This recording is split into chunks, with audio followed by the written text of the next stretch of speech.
Stock family अस्सलाम वालेकुम and welcome back your on channel stock analysis. Stock analysis के point of view से बात करें तो इस वीडियो में हम बात करेंगे कि जी मार्केट परफॉर्म क्यों नहीं कर रही, मार्केट के अंदर वॉल्यूम्स क्यों नहीं आ रहे, मार्केट के अंदर फ्लक्चुएशन बिल्कुल स्टॉप हो गई है, ऐसा क्यों हो रहा है। जबकि गुड न्यूज़ भी हैं, आईएमएफ की तरफ से भी रिज़ल्ट कंपनी के बहुत अच्छे आ रहे हैं, डिविडेंड बहुत अच्छे आ रहे हैं, देन फिर भी मार्केट परफॉर्म क्यों नहीं कर रही, तो उसके ऊपर हम बात करेंगे। देखें, फर्स्ट जो पहली रीज़न है और जो मेन रीज़न है और जो की फैक्टर है वो है devaluation of money. Devaluation come time में बहुत तेज़ी से हमारी हुई, पाक रुपीज़ बहुत तेज़ी से नीचे गया। ये मेन और मेजर रीज़न है स्टॉक मार्केट में काम ना होने की। अब उस कैसे मेजर रीज़न है जी, क्यों कैसे देखें। मार्केट जब 2000 से लेकर 2017 तक अगर मैं डीवैल्यूएशन का डेटा आप लोगों के साथ शेयर करूं, रिसर्च वर्क आप लोगों के साथ शेयर करूं, तो डीवैल्यूएशन हो रही थी 4%। आपकी मनी डीवैल्यू हो रही थी 4%। और 2017 से लेकर 2021 तक डीवैल्यूएशन हुई 10.7%। बहुत कम टाइम में बहुत फास्ट तरीके से आपकी मनी डीवैल्यू हुई। और इस डीवैल्यू की वजह क्या बनी, आपकी मार्केट से फॉरेन इन्वेस्टर निकल गया। वो क्यों आपके मार्केट में पैसा अपना होल्ड करके बैठ रहा है, तो पहली रीज़न ये बनी, फॉरेन इन्वेस्टर निकला। देन उसकी देखें, और बाकी आपका जो करंट अकाउंट डेफिसिट एक और रीज़न बनी। और हमारी जो करेंसी थी वो ऑलरेडी ओवर वैल्यूड हो चुकी थी। जब हमने करेंसी को स्टॉप कर रखा था 104 पे, 103 पे, तो एक ये भी रीज़न बनी। अब फॉरेन इन्वेस्टर आपकी स्टॉक मार्केट से कब और कितना निकला, देखें 52,000 मार्केट, 52,000 पॉइंट पे हमारी मार्केट थी। और वहाँ से हमारा आउटफ्लो फॉरेन इन्वेस्टर का अब तक का 4 ईयर में हो चुका है, जो कि आप लोगों के साथ शेयर तो हो रहा है। लेकिन ये 4 ईयर का अगर मैं डाटा शेयर करूँ तो $2 बिलियन आपकी इन लास्ट 4 ईयर में आपकी मार्केट से एग्ज़िट हो चुका है। और दूसरी बात, हम इमर्जिंग मार्केट से फ्रंटियर मार्केट में भी आए, ये भी एक रीज़न थी। और ये तो थे फॉरेनर इन्वेस्टर, फॉरेन कॉरपोरेट्स। अब अगर मैं लोकल इन्वेस्टर की भी बात करूं, यानी कि म्यूचुअल फंड, पेंशन फंड, इन मतलब मेजर लोकल इन्वेस्टर की भी मैं बात करूं, तो ये भी आपकी मार्केट से एग्ज़िट हुए हैं। ये कैसे एग्जिट हुए, देखिए इनका जो पहले पोर्टफोलियो होता था 50% इक्विटी में इन्वेस्ट होता था और 50% इन्वेस्ट होता था आपके फिक्स्ड अर्निंग में, फिक्स डिपॉजिट में। तो क्या था कि अब ये इनके क्राइटेरिया ऐसे है कि 79% ये इन्वेस्ट हो रहा है फिक्स में और 21% इन्वेस्ट हो रहा है इक्विटी में। यानी कि ये लोकल इन्वेस्टर भी आपकी मार्केट से निकल गए। और अब अगर हम बात करें कि आने वाले दिनों में क्या मार्केट 50,000 पे जा सकती है, पहले उसको समझने के लिए ये हमें देखना पड़ेगा कि पहले जो पास्ट में 50,000 52,000 पे थी तो तब क्यों थी, क्या ऐसे मेजर फैक्टर और रीज़न थे, क्या अब वो एग्जिस्ट हो रहे हैं या उनके ऊपर काम हो रहा है बेहतर हो रहे हैं तो डेफिनेटली जाएगी, नहीं हो रहा बेहतर नहीं हो रहे तो फिर हम ओवर एक्सपेक्टेशन लगा के बैठेंगे, फिर ऐसा होने नहीं जा रहा। अब वो मेजर फैक्टर और मेजर रीज़न क्या थी, देखिए जब मार्केट आपकी 52,000 इंडेक्स पे थी, पीक पे आपके रिटर्न थे, ऐसे रेट ऊपर जा रहे थे, हर बंदा इससे स्टॉक एक्सचेंज से खुश था। लेकिन अब उसके रीज़न क्या थी 52,000 के लेवल की, इसकी फर्स्ट रीज़न तो ये थी कि मॉनेटरी पॉलिसी आपने इंटरेस्ट रेट कंट्रोल कर रखा था 5.75 तक, 5.75 तक आपका इंटरेस्ट रेट था। दूसरी रीज़न, आपने डॉलर कंट्रोल कर रखा था, 104 पे था डॉलर, 100 एंड 102 3 4 इसी लेवल पे ही स्टैंड कर रहा था। और अगर बात करूं, आपका सी पैक की न्यूज़ चल रही थी तब, और पाकिस्तान में न्यू इन्वेस्टमेंट आ रही थी, तो ये भी रीज़न थी।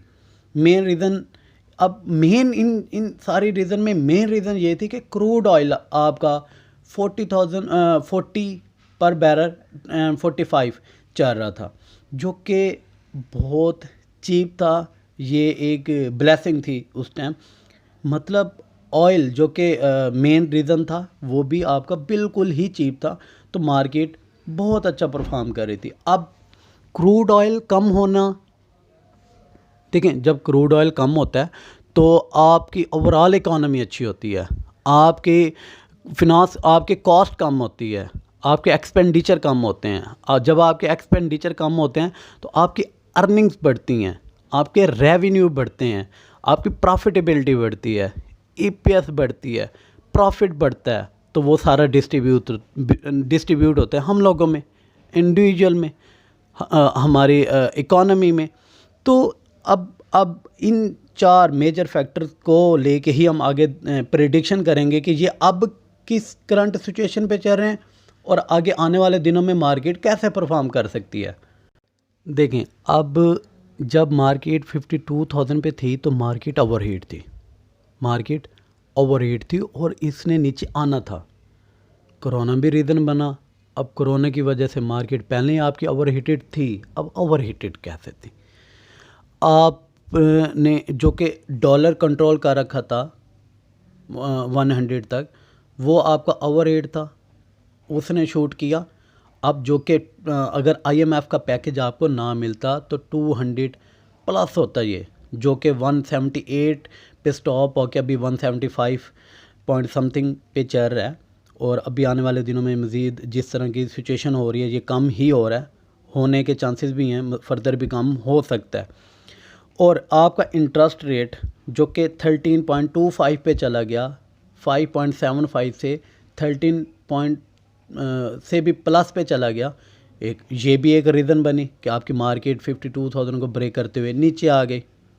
तो ये एक मेजर रीज़न चल रहे थे। और दूसरी तरफ अब आते हैं कि क्या अब मार्केट देन देखें 13.25 से इंटरेस्ट रेट दोबारा 7 पे लेके आए ये रीसेंट।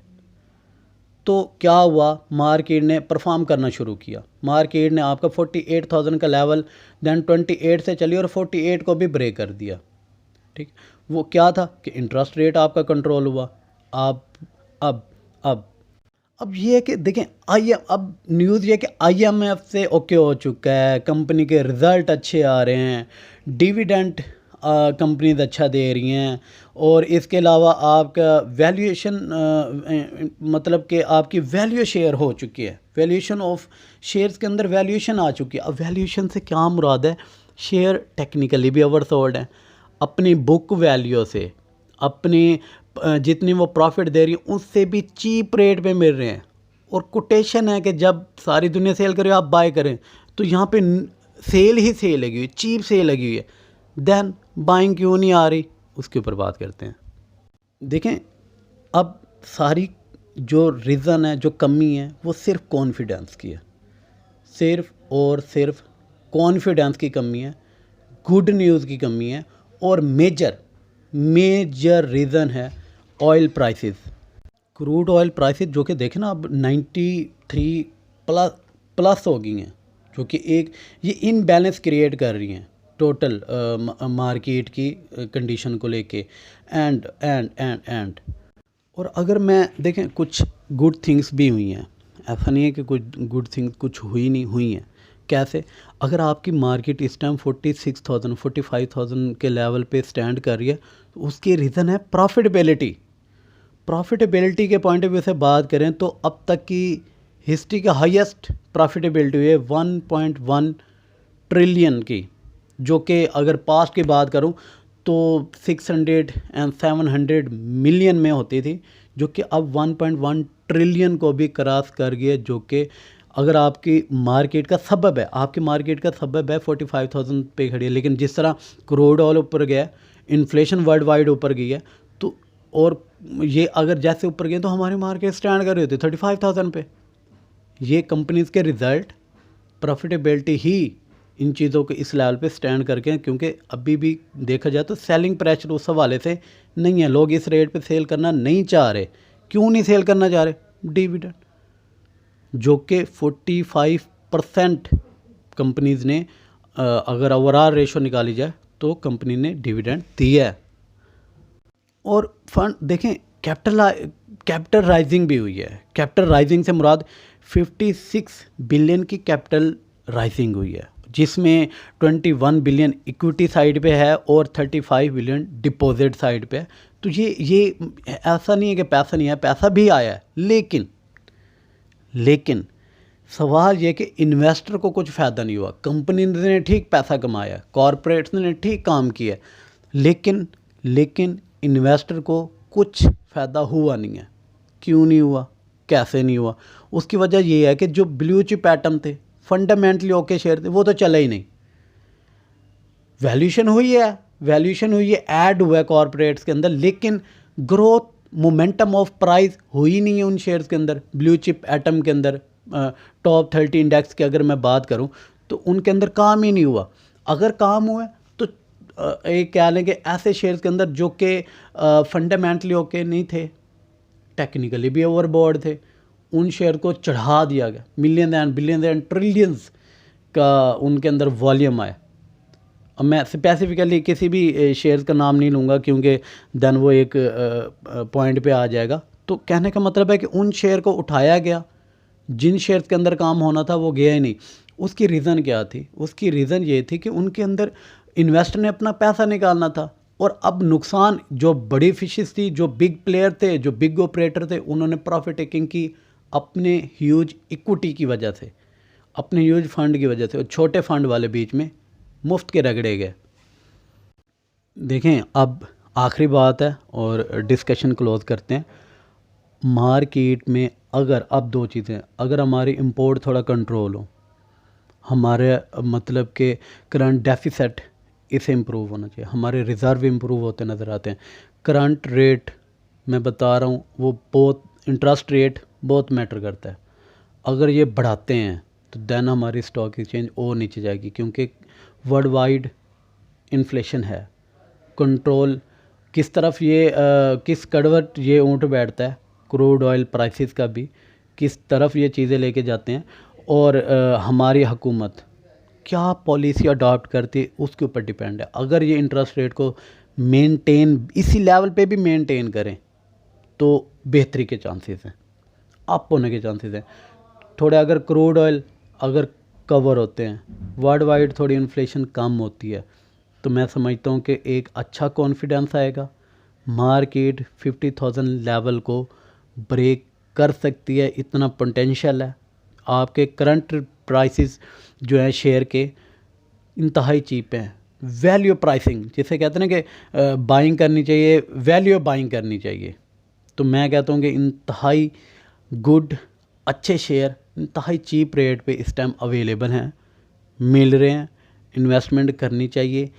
देन अब देखें, एग्जिट तो बड़ा प्लेयर किए हुआ है, डेफिनेटली बाइंग साइड पे भी ये लोग आएंगे। ऐसा नहीं है कि मार्केट आज नीचे है तो ऊपर जाएगी नहीं, जा सकती है, लेकिन अब दूसरी साइड भी हमें देखनी चाहिए। जिस तरह पेट्रोल और डीज़ल और ऑयल की प्राइसेस हमारी, अगर मैं होम टाउन की बात करूँ, अपने मुल्क की बात करूँ, तो वो भी बढ़ रहे हैं।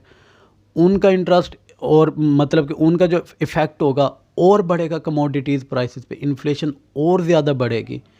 तो अगर इन्फ्लेशन बढ़ेगी और इन चीज़ों के प्राइसेस बढ़ेंगे और ऊपर से इंटरेस्ट रेट भी बढ़ जाएगा, तो डेफिनेटली ये मार्केट के अंदर एक नेगेटिव लेके आएंगे। स्टॉक मार्केट के अंदर ये चीज़ें नेगेटिव और पैनिक क्रिएट कर सकती हैं। लेकिन it's totally depending upon the policy of the government कि वो इस चीज़ को कैसे टैकल करते हैं। टैकल कर पाते हैं तो गुड एंड वेल, नहीं कर पाते तो डेफिनेटली पैनिक तो हम इंडिविजुअल एक माह से बेयर कर, एक साल से बेयर कर ही रहे हैं, देख ही रहे हैं। और बड़े प्लेयर ही जब चाहते हैं किसी शेयर को 20-25 रुपये बढ़ा देते हैं और 20-25 रुपये कम कर देते हैं, और दम हम इंडिविजुअल बस देख रहे होते हैं कि ये कर क्या रहे हैं, ऊपर जाने के बाद पता चले या नीचे जाने के। तो ये एक ऐसी अनसर्टन सिचुएशंस हो रही हैं जो कि आपके कंट्रोल में नहीं है। ये बिग प्लेयर ही कर रहे हैं, बिग ऑपरेटर ही करते हैं, और ये करते रहते हैं। ये नहीं कि ये कुछ ऐसा नहीं होता, होता है, पूरी दुनिया में होता है। लेकिन हमें ज़रूरत है सीखने की, लर्न करने की, और इससे सीख के आगे अपने डिसीजन और स्ट्रेटजी इम्प्रूव करके आगे बढ़ने की। और इंशाल्लाह मार्केट में जो ज़्यादा एक्सपेक्टेशन है, एकेडी की जो रिसर्च रिपोर्ट है कि वो उनके मुताबिक 61,000 तक मार्केट 2022 में, दिसंबर 22 में अचीव कर सकती है। इतना पोटेंशियल है हमारी मार्केट के अंदर। तो देखते हैं। अब तक के लिए इतना ही। अपना ख्याल रखें और अपने चैनल का ख्याल रखें।